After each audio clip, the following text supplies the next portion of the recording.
섹스리스가 찾아올 수밖에 없는 커플. 아. 실제로 보면 1년 넘게 안 하는 커플도 많잖아요. 요즘에 진짜 많아요. 저도 방송을 하면서 남자친구가 성욕이 많이 없어졌다. 자꾸 피곤하다 그러고 졸리다 그러고 그래버린다. 요런 사연하고 이제 비슷한 내용들이 굉장히 많습니다. 섹스리스가 있는 이유는 무조건 뭐 질렸다고 섹스리스만 있는 건 아니잖아요. 아, 그렇죠. 사랑이 너무, 식은 예. 것만도 아니잖아요. 그렇죠, 그렇죠. 사랑이 충분히 유지가 되는데 뭐 섹스리스일 수도 있는 거고. 네네네. 여러분들 이런 말 있잖아요. 헤맨다고 해서 길을 잃은 것은 아니다. 그런 것처럼 섹스리스라고 해서 사랑하지 않는 것은 아니다. 사랑도 여러 가지 종류가 있잖아요. 육체적인 사랑이 약간 좀 멀어진 것 뿐이지 내 마음속에 내 정신속에 항상 함께하는 거기 때문에 그런 부분에서 너무 남자친구한테 막 달라고 쩍 그러면은 더 스트레스 받습니다. 결혼을 하면은 안 하나요? 라고 말씀하셔가지고 합니다. 애가 태어나면 좀 줄어드는 것도 있지 않나요? 저는 연애를 해서 좀씩 줄어들다가 결혼하고 컸어요. 그러면 또 언제쯤부터 또 이렇게 되나요? 현실적으로 얘기하면은 네. 먹고 살기 좀 힘들었을 때 내가 가지고 있는 에너지가 있잖아요. 생산할 수 있는 에너지가 있고 유지할 수 있는 에너지가 있고 투자를 해야 된단 말이에요. 내가 갖고 있는 에너지로. 근데 요거를 생산에다가 투자를 못 하는 거야. 유지에다가 몰빵하지 않으면 유지가 안 돼버려. 맞아요. 그러니까 이제 당연히 리스크가 될 수밖에 없죠. 저 솔직하게 얘기해서 와이프 본다고 생각해도 과거 얘기니까 23살 때거든요. 네네네네. 그때는 진짜 할 게 없고 생존을 위해서 뭔가 하는 게 아니라 말 그대로 좀 놀 수 있잖아요. 휴학도 했겠다. 네네네네. 그때 모든 관점들이 섹스에 집중이 돼가지고 아. 1박 2일 동안 13번 한 적이 있어요. 와. 그 당시에 만났던 친구랑은 엄청나게 급격하게 줄어들고 이런 건 전혀 없이 계속 유지가 됐던 것 같아요. 오히려 나이가 들면서 책임져야 될 것도 많아지고 할 것도 많아지고 신경 써야 될 게 엄청 많으니까 자연스럽게 그 욕구에 대해서 줄어들었다기보다는 신경이 덜 들어간다? 저는 막 그렇게까지 폭풍 스타일은 아니어서 할 게 많잖아요, 여자친구랑. 그것도 하고 이것도 저거 하다가 식사라고 하면은 네. 회사 다니면은 점심 식사는 약간 때운다는 느낌으로 먹는 게 좀 있잖아요. 오, 네. 예, 그런 느낌이 아니라 정말 진짜 내가 맛있게 먹을 수 있을 때 예약해서 먹는 맞아. 그런 맛집 같이. 한 번 먹을 때 확실하게 먹자. 예, 야무지게 가끔 필 타면 과식 한 번씩 하고. 아, 그렇지. 예, 예.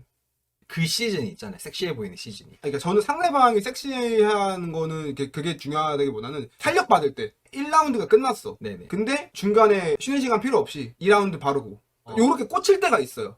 아, 연속으로? 네, 연속으로. 청춘이네요, 완전. 고를 때가 가끔 있어요. 전 30대 후반을 지금 바라보고 있기 때문에. 저도 마찬가지기 때문에. 그래도 뭐 저보다 한 살 어리시기 때문에. 아, 예, 그죠. 1년 차이가 크죠. 일단 이 남자가 신경 쓸 게 많다면 여자친구라는 존재가 있을 때 섹스보다는 그냥 안정감? 옆에 있을 때 그냥 편하게 해주길 바라는 그런 경우가 더 많고 초반에는 괜찮았는데 지금은 아니에요 라고 하는 분도 보면은 처음에는 할 게 없었던 경우가 더 많았던 것 같아요. 아. 그러니까 사랑은 그대로인 것 같아 하는 걸 보면은. 근데 이유만 있는 건 아니거든요. 진짜 쉬운 경우도 있죠. 저는 솔직하게 해서 네. 어차피 나쁜 남자 출신들끼리 만났으니까 네, 저는 현재 진행이라고 좀 생각하기 때문에. 배우자든 여자친구든 연애하다 보면 살이 찌잖아요. 살이 찌는 것보다는 빠진 게 더 성적 매력이 있을 때가 더 예뻐 보일 때가 많기 때문에 예전에 처음 봤을 때 느낌보다는 많이 쪄 있을 때 그러면 욕구가 어쩔 수 없이 줄어들죠.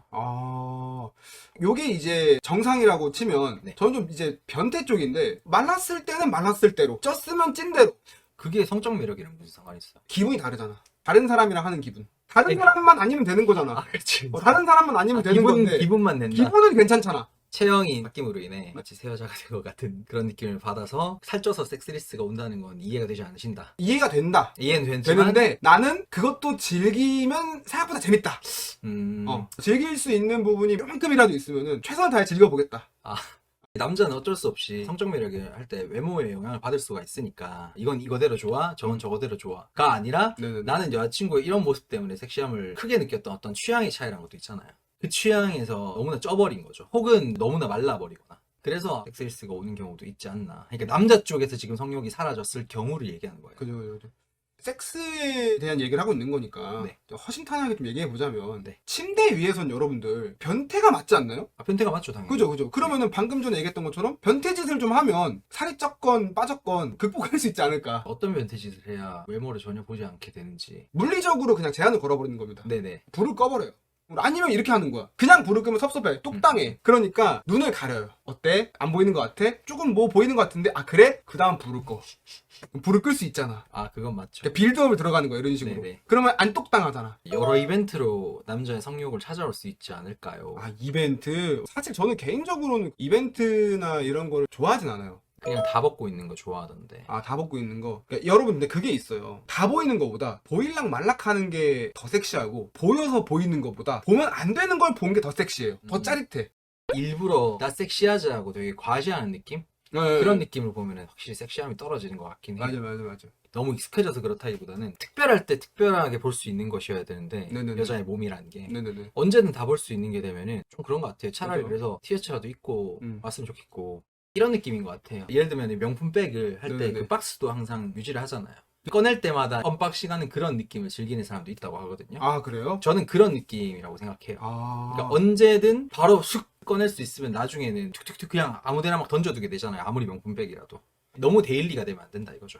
언제든 꺼낼 수 있다 하더라도 이왕이면 꺼낼 때마다 포장지를 풀어서 새 걸 또 언박싱한다는 느낌을 주게 되면 그 마음가짐이 조금 더 신선해지지 않을까. 실제로 신선하더라고요. 네. 그럼 반대로 여자가 네네. 섹스를 잘 안 하려고 하는 사람도 있잖아요. 뭐 저는 30대도 처녀였던 30살 때까지 첫 경험을 한 번도 안 해봤대요. 솔직히 그런 사람이 결혼을 했을 때 혹은 어떤 사람을 만났을 때 제대로 된 사람을 구별할 수 있을 것인가, 자기랑 맞는 사람을. 경험 없는 남자들일수록 처녀를 원하고 막 이런 인터넷 커뮤니티 이런 여론들을 본 적이 있거든요. 이 만나보지도 않은 사람이 그런 얘기를 하는 거는 솔직히 의미가 없는 것 같아요. 오히려 저는 섹스레스 되기 좋다. 전이든 후든 여자 입장에서 처음에는 진짜 아껴주는 느낌이 들어서 좋은데 나중에 한 30대 때는 후회를 많이 하더라고요. 아하. 그리고 뒤늦게 이제 늦바람 나는 경우도 되게 많고 뒤늦게 이제 맛을 그 알아보는 맛을 거지. 알게 돼서 아하. 아 내가 이걸 왜 아꼈지 하면서 인생 낭비했다. 그렇지 아. 보상 심리로 더 그렇게 되는 경우도 많이 봐가지고 음. 근데 남자도 그렇게까지 적극적이진 않아. 그러니까 네. 남자는 너무 지켜주려고 한 거죠. 어느 정도로 심한 사람도 봤냐면 4년인가 지켜주는 사람도 본 적 있어요. 여자가 혼전순결이 아니었는데 네. 너무나 불안해하니까 4년 동안 안 하고 지켜줬대요. 이거는 사실 거의 뭐 섹스리스나 다름없는 거 아니에요?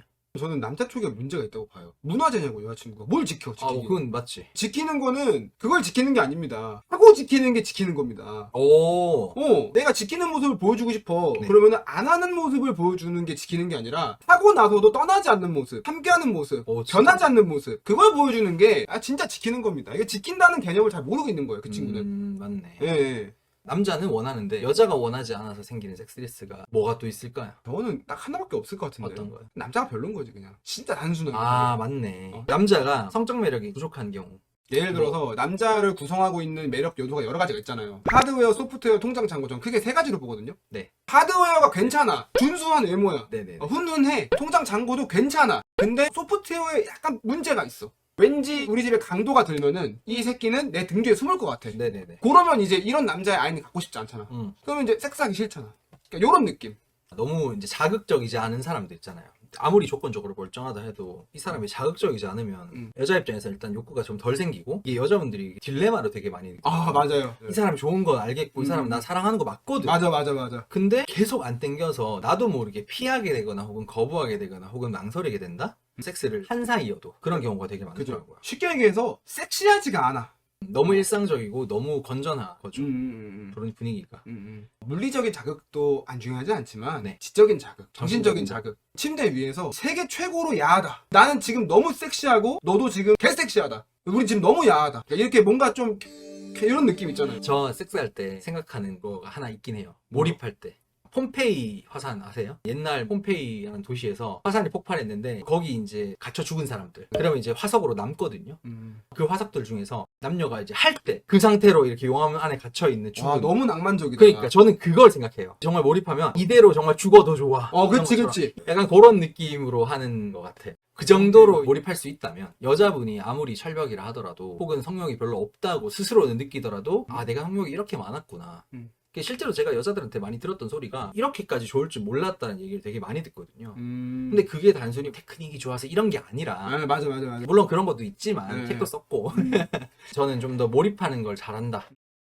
저는 이제 무드로 좀 많이 조지는 편이라서 어떤 무드? 말씀하셨던 이렇게 집중할 수 있게 불을 끕니다 일단. 그래야지 뇌가 활성화가 돼요. 보이면은 직관적이잖아. 근데 약간 불을 끄면 뭔가 닿았어. 이게 닿은 게 뭐지? 아랫도리에 신경이 집중되는 걸 좋아하는구나. 그죠. 집중하면 어떻게 돼? 혈액순환이 잘 돼. 혈액순환 잘 되면 어떻게 돼? 많이 모여요. 많이 모이면 어떻게 돼? 튼튼해져.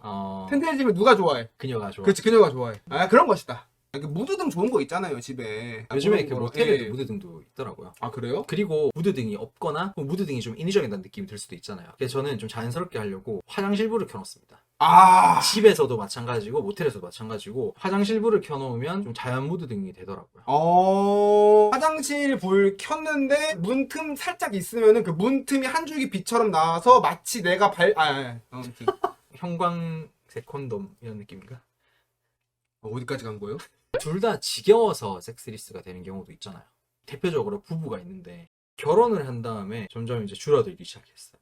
섹스리스트라는 단어가 정확하게 있잖아요. 네네네. 우리가 섹스리스트라는 걸 인지할 거 아니에요. 그러면은 어떻게 해야 될까? 아, 약간 이거를 어떻게 생각하면 좋냐면은 섹스리스는 반찬이라고 생각하면 돼요.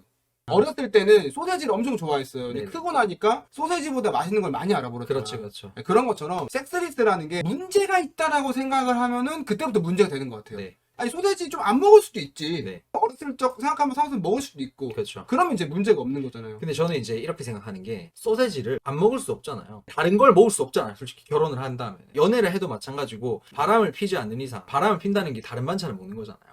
소세지 반찬이라는 건 굉장히 필수적인 메인 식단이라 이거죠. 근데 이제 그 소세지를 어떻게 먹느냐가 중요한 게 집에서 소야로 먹을 수도 그렇죠. 있고 케찹 해갖고. 그렇죠. 부대찌개 넣어 먹을 수도 있고 아, 집에서 여러 가지 이렇게 먹지만 계속 똑같은 소세지가 나오면 솔직히 물릴 날이 오잖아요. 그럼 덜 먹게 되고 이게 문제다라고 생각을 하는데 저는 횟수가 좀 줄어들어도 좋으니 소세지 외식을 하는 게 좋지 않을까. 장소를 외식으로. 바꾼다. 그렇죠. 그거 많이 하잖아요. 그래서 오랜만에 모텔을 가본다든지. 네, 그건 당연히 엄청 좋더라고요. 아, 좀 괜찮은 생각 난 것 같아. 네. 연애할 때 갔던 모텔을 다시 가보는 거야. 그거 좋죠. 너무 좋죠. 오, 근데 실수로 헷갈렸어. 딴짓한 곳을 헷갈렸어. 헷갈렸어. 그럼 이제 방법이 다 있다. 여기 왔었잖아. 나 여기 온 적 없는데? 야, 자기랑 온 게 온데 맞아. 우겨, 일단. 네. 그 다음에 진짜 간 데를 찾아. 다음번에 거기를 다시 가. 저번에 왔던 데가 여기야. 그래서, 저 옆에 아니었어? 옆에였나? 그래서 헷갈렸나 보다. 이러면서 넘어가면은 가정의 평화. 가정의 평화는 뭐다? 그치. 지구의 평화. 결혼하고 나서 말을 서로 곱게 해야 잠자리도 하고 싶어짐요. 감정 상하게 하고는 자자고 하면 사람으로 안 보여라고 하시는데 저는 오히려 화해 섹스가 의미가 있다고 생각하거든요. 이거 무조건 해야죠. 네, 감정이 반등을 하잖아요. 바닥으로 치달았다가 화해를 하는 순간 극적으로 팍 올라가잖아요. 감정 상하게 한 다음에 화해도 안 하고 섹스하자고 하는 건 솔직히 말이 안 되고 그 미친놈이지. 그리고 화해를 다 할 거 다 한 다음에 그 상태에서 하는 섹스를 엄청나게 자극적으로 생각하는 사람들이 많거든요. 그래서 보통 보면은 오히려 자주 싸우고 좀 감정적으로 좀 많이 부딪히는 사람들이 그죠. 자주 하는 애들이다. 네, 섹스리스가 거의 없긴 하더라고요. 그런 느낌인 것이다. 그렇다고 여러분들 맞짱맨이 되라는 소리는 아닙니다. 일부러 시비 털고 다녀라 이런 소리는 아니에요. 그러다 진짜 훅 가요, 진짜로. 그러다가. 일부러 싸울 필요는 없지만 예.